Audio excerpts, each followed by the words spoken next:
Should you switch from coffee to matcha? So many people are switching from coffee to matcha citing health reasons, but some of them shouldn't switch at all. There's even a person hospitalized for consuming too much matcha. There are so many myths and false information out there, so in this video, I'll go over each of the points one by one objectively, so you'll see clearly who should switch and who shouldn't. Rate coffee and matcha on each of the points and see at the end who the overall winner is. Let's go! I'm so tired, I need coffee. I need coffee. People start their day with a cup of coffee to boost their energy level. And there is no doubt that coffee is good at giving you that energy spike. But what about matcha? Per one serving, coffee beans have twice the caffeine of matcha powder. But you don't eat coffee beans, right? So just like for antioxidants, you only get part of the caffeine in the beans. Nevertheless, drip coffee still gets lots of caffeine, much more than that of matcha. That being said, if you compare a single shot cafe latte and a matcha latte, the actual caffeine amount absorbed by the body is more or less similar.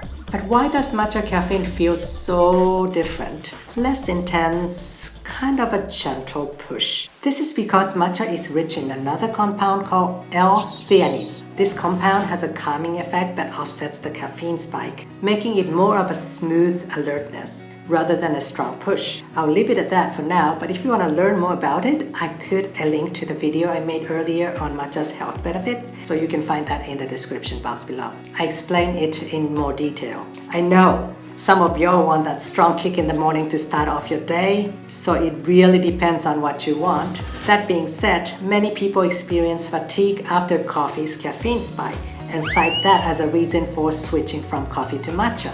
So this time matcha wins with 5 points while coffee gets 3. Quickly, I just wanted to update you on what I've been working on. The best part of matcha is its calming, lasting energy. And I was wondering if there's a way to recreate this in a coffee so you get the same benefit in a coffee or other drinks.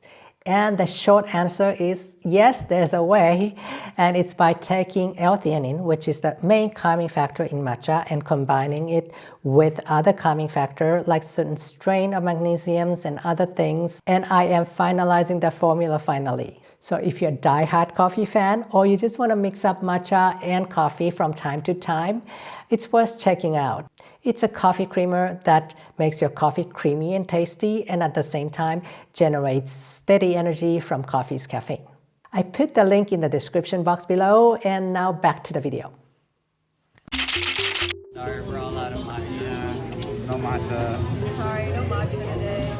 No matcha. Stop throwing your hard-earned money at Starbucks for that matcha frappe. Oh God, look at it.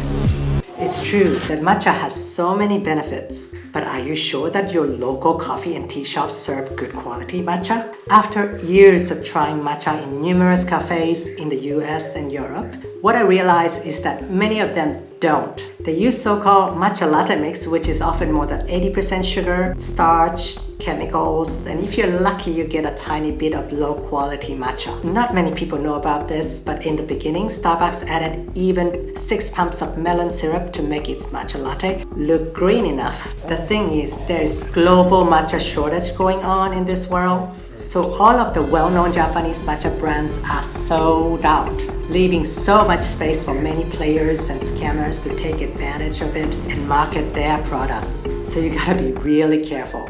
Most notorious of these is a copycat. Many manufacturers from China outright copy the packaging from well-known Japanese brands and sell them online as authentic products. They don't only taste awful, but also can be pretty dangerous because regulation dedicated to matcha exists only in Japan. I have a good example. I got this matcha from Amazon. It's made in China, but it was actually recalled due to its not meeting safety standards. How scary is that? Also common is Western brands buying low-quality matcha, repackaging it, calling it ceremonial, and selling it at double, triple the price. These brands are more like marketing experts, so they tend to focus on pretty packaging and logos, and less on the quality. So in most cases, they have very little control over the quality. Coffee was brought to the West from the Middle East over 400 years ago, and people have been getting caffeine kicks over that period. This means the distribution network is robust, so even a small cafe run by an individual is able to come up with their own unique blend and maintain the quality. Virtually in every town, even a tiny one, you can find a good quality coffee. If not in a cafe, at the supermarket. So on this point, coffee wins hands down. Coffee gets 4 points, matcha gets 2 points. Antioxidants repair cells and blood vessels from daily wear and tear. In short, it's like a maintenance crew in your body to keep you young from within. It is indeed a wonder of nutrients you can find in superfoods like turmeric shots and kale. And matcha leaves and coffee beans are both rich in antioxidants. But which one is better? If you compare a regular cup of matcha and drip coffee, you actually get a similar amount of antioxidants, like 200 to 300 milligrams per cup. A cup of filtered black coffee may even have an edge because it has a broad mix of antioxidant compounds. For example, chlorogenic acids or coffee polyphenol are linked regulating blood sugar spike, and coffee melanoidin behave like prebiotic fiber in the colon, boosting your bowel activity and even your immune system. On the other hand, matcha has mostly one type of antioxidants called catechins, which is more about increasing metabolism than anything and fat burning. Unfortunately, the study shows that this fat burning effect is not as much as it's sometimes promoted to be. We just talked about drip coffee, but what about espresso-based drink like Americano? Or what if we add milk to make a latte drink? You'd be surprised how coffee is prepared makes all the difference. I know that some people hate to wait that 5 minutes for a drip coffee to be ready, but actually that 5 minutes matters quite a bit in extracting nutrients from coffee beans. In comparison, espresso is more like a quick extraction process, so you end up getting 25% to a whopping 50% less nutrients and antioxidants. Plus for a latte, protein from normal cow milk, soy milk, or even low-fat milk binds with antioxidants, making it much harder to be absorbed by your body. The same goes for matcha latte, but to a lesser extent. Oat milk or almond milk with no protein fortification is the milk of choice if antioxidants are what you're going after. But the question now is, if I'm going after antioxidants, shall I go for coffee or matcha? It certainly depends on which benefits you are looking for in antioxidants and how you prepare the drink. Sorry, no clear answer here, so it's a tie. Coffee gets 4 points. Matcha also gets 4 points. If you kissed anyone who just had a cup of coffee, you know what coffee does to your breath. And that yellow stain on your teeth doesn't make you look attractive either. But what many people actually don't know is that matcha can actually freshen up your breath. It sounds crazy, right? But it's all scientific. Antioxidant in matcha called catechin suppresses odor-producing bacteria in your mouth. Not only that, it can neutralize bad-smelling sulfur compounds that's there too. Not to mention, matcha is much less acidic than coffee, so it seldom stains your teeth. So the obvious winner here is matcha with 5 points, while coffee gets 2. What about residual pesticides? Another interesting point is safety standards, like residual pesticides and harmful compounds. Generally speaking, for matcha, you eat the ground matcha leaves directly, so you absorb everything more from it. That includes bad stuff and good stuff.